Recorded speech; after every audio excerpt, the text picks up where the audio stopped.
Hi viewers, கேஷ்யூஸோட க்ரன்ச்சியோட, பீஸோட டேஸ்ட்டோட, ஹர்ப்ஸோட ஃப்ளேவர்ஸோட பாஸ்மதி அரிசியில் cashew piece pulao எப்படி செய்யலாம் டேஸ்ட்டாக பார்க்கலாம் வாங்க.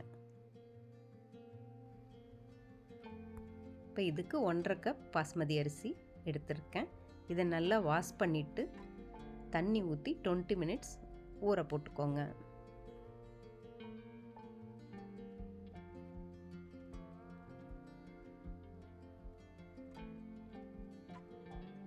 இருபது நிமிஷம் தண்ணியில் இதை சொக் பண்ணி வச்சுடுங்க.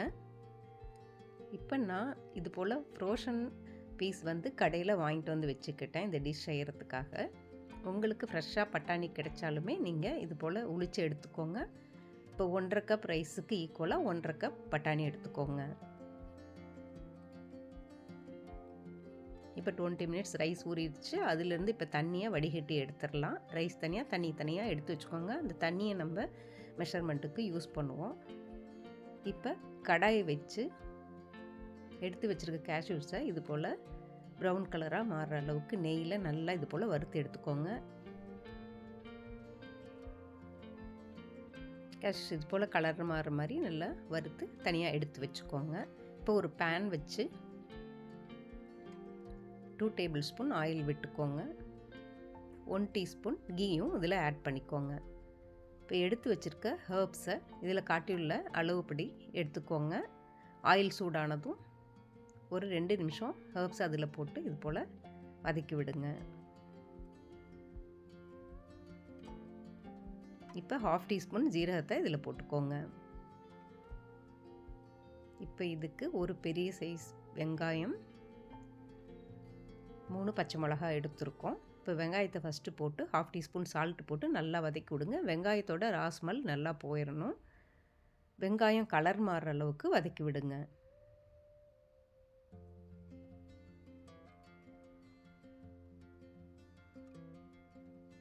வெங்காயம் கலர் மாறினதும் பச்சை மிளகாயை இது போல் கட் பண்ணி போட்டுக்கோங்க. அதையும் நல்லா இது போல் வதக்கி விட்டுக்கோங்க. இப்போ எடுத்து வச்சுருக்க பீஸை இதில் ஆட் பண்ணிக்கோங்க. ஆட் பண்ணி கொஞ்ச நேரம் நல்லா இது போல் வதக்கி விடுங்க.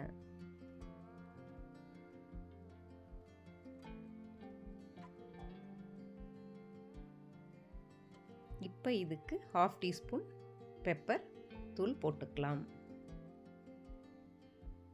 1 டீஸ்பூன் கரம் மசால் தூள், பச்சை மிளகாய், பெப்பர் தூள், கரம் மசால் தூள், இவ்வளோ தாங்க இதுக்கு நம்ம போடக்கூடிய மசாலாக்கள். வேறு எதுவும் நம்ம இதில் ஆட் பண்ண மாட்டோம்.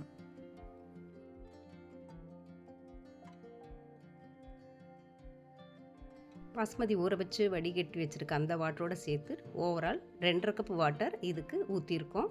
இப்போ இந்த அளவு கரெக்டானது. இப்போ இதுக்கு டோட்டலாக ஓவரால் 1 டீஸ்பூன் சால்ட் இதுக்கு தேவைப்பட்டது. இந்த ஸ்டேஜில் நான் 1/2 டீஸ்பூன் சால்ட் போட்டுக்கிட்டேன். ஆனியன் வதக்கையில் அங்கே ஒரு 1/2 டீஸ்பூன் போட்டனால 1/2 டீஸ்பூன் மட்டுமே இந்த ஸ்டேஜில் ஆட் பண்ணிக்கிட்டேன். இப்போ இதை நல்லா கொதி வரையில் கலக்கி விட்டு கொஞ்சம் எடுத்து சால்ட் சரியாக இருக்கான்னு டேஸ்ட் பண்ணிக்கோங்க. சால்ட் கொஞ்சம் நாக்கில் கரிக்கிற மாதிரி தூக்கலாக இருக்கணும் அந்த வாட்டரில். அப்போ தான் நீங்கள் ரைஸ் ஆட் பண்ணும்போது ரைஸ்க்கு ஈக்குவலாக சால்ட் செட் ஆகிக்கும்.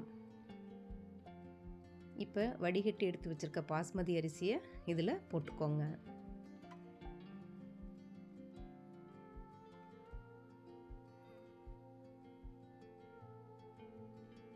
இப்போ இதை நல்லா கலந்து விட்டு அடுப்பை மீடியம் ஃப்ளேமில் வச்சு 5 நிமிஷம் குக் பண்ண விடுங்க.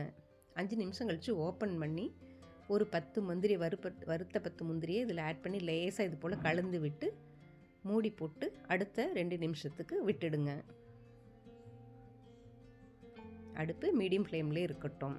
இப்போ 7 நிமிஷம் ஆனதும் அடுப்பை ஆஃப் பண்ணி பக்கத்தில் நான் ஒரு தோசை தவா வச்சு சூடு பண்ணி எடுத்து வச்சுருக்கேன் தம் குக்குக்காக. மீதி வறுத்த முந்திரி இதில் அடுப்பை ஆஃப் பண்ணிவிட்டு மீதி வறுத்த முந்திரி இதில் ஆட் பண்ணி லேசாக இது போல் கலந்து விட்டுக்கோங்க. ரொம்ப அழுத்தி கலக்காதீங்க, ரைஸ் எல்லாம் உடஞ்சிடும். இப்போ அடுப்பை ஆஃப் பண்ணிவிட்டு மீதி இருக்க முந்திரி போட்டு நல்லா இதை போல் கலந்து விட்டுட்டு இதை எடுத்து நம்ம தோசை தவாக்கு மாற்றி வச்சுக்குவோம்.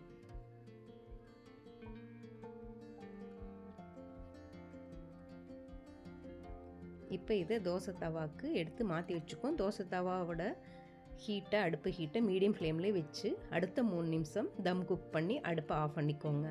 இப்போ டேஸ்ட்டான நம்ம கேஷ்யூ பீஸ் புலாவ் ரெடி. உங்களுக்கு தேவையான அளவு கட் பண்ண மல்லி இலையை தூவி கேஷ்யூ புலாவை ரெடி பண்ணிக்கோங்க. டேஸ்ட்டான எம்மியான ரெஸ்டாரண்ட் ஸ்டைல் நம்ம கேஷ்யூ புலாவ் ரெடி. இதில் பட்டாணியும் நெய்யில் வறுத்த முந்திரியும் சாப்பிடையில் அந்த பாஸ்மதி அரிசியோட ஒவ்வொரு ஸ்பூனுக்கும் முந்திரியும் பட்டாணியும் வந்து சூப்பரான ஒரு எம்மியான டேஸ்ட் கொடுக்குங்க. நீங்களும் இது போல் கேஷ்யூ பீஸ் புலாவை வீட்டிலையே செஞ்சு பாருங்கள். செஞ்சு பார்த்துட்டு கமெண்ட் பாக்ஸில் எப்படி இருந்ததுன்னு சொல்லுங்கள். ரொம்பவே குயிக்கான ஈஸியான மெத்தடுங்க. இது போல் செஞ்சு பாருங்கள். என்ஜாய் பண்ணுங்கள். ஹெல்த்தியாக இருங்க. ஹாப்பியாக இருங்க.